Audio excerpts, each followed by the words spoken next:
Namaskar. Namaskar, sir. Hi, friends. Today I'm introducing Professor Sheetal Sharma. She is an associate professor in Jawaharlal University, Center for European Studies. We are honored here today to get some inputs from her. Hi, ma'am. Thank you, sir. Thank you for inviting me to your studio. I'm honored, happy to be here. Thank you. Thank you very much for coming. Uh, I know you are working in the University, European Studies. Now I would like to ask you one or two questions for the benefit of the applicants and students. So, what is the importance of democracy? See, if I talk about democracy, it is a form or a system of governance. Now, as a student of political scientists or sociologists in general, how do you look at it, how societies are governed? Governments for a long period of time have been very important subject matter for the students of political science. But when I say that it is a system, the system means like a machinery. It runs on certain principles. Democracy is one such form of governance in which it runs on certain set of rules.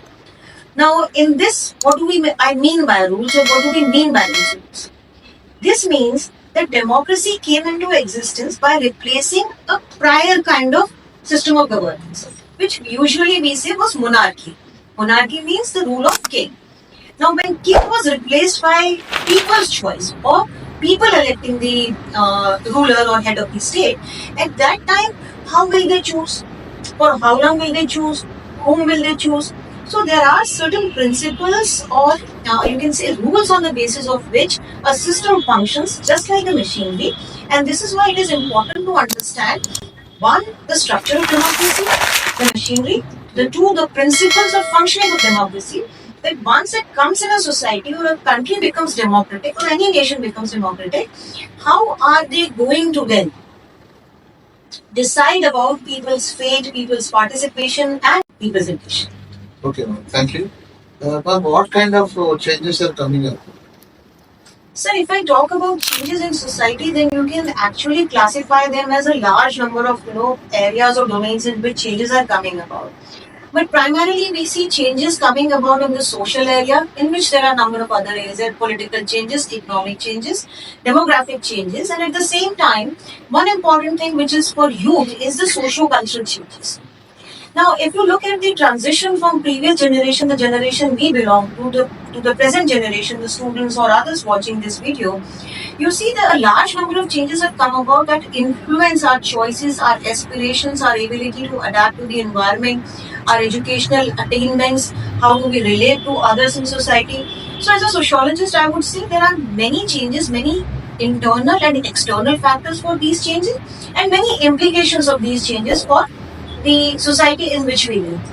But it is very important as a researcher to first of all locate the unit at which you are understanding these changes, and then how these changes are related to the other spheres. It's like a bell. Okay. So one change leads to another, and as a consequence, the whole social system changes, which brings about concomitant changes in other. So it is very important, number one, to understand the reasons behind change. Second, to understand the impact of these changes, and also to predict that how the trajectory or how the transition is going to impact the future, and how can we, if at all there are some negative fallouts of it, how to stop them or arrest them. Okay. Thank you, ma'am. My last question. What are your comments on diversity and change? Diversity and change. I would say that by diversity, we mean a mosaic in which a large number of independent, different elements that make the cultural and social fabric of any society. And diversity is very useful because diversity does not mean differences creating inequality, but diversity has to be understood as something which is adding to the social tapestry, which is adding to the or enriching my experience of social life, social interaction. So if you compare 2-3 different areas or regions within your country, or say any other part of the world globally, you experience different things because people have different forms of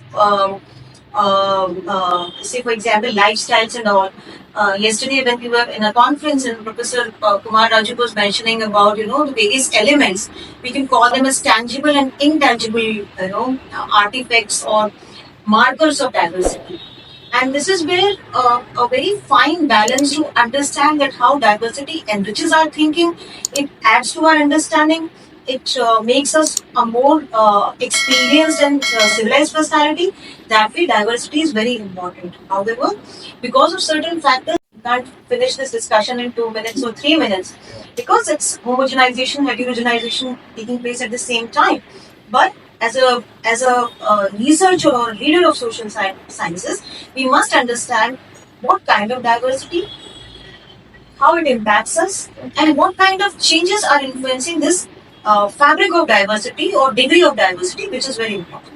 Thank you, ma'am. Thank you so much. I hope you enjoyed the discussion and understood how diversity and change relates to each other.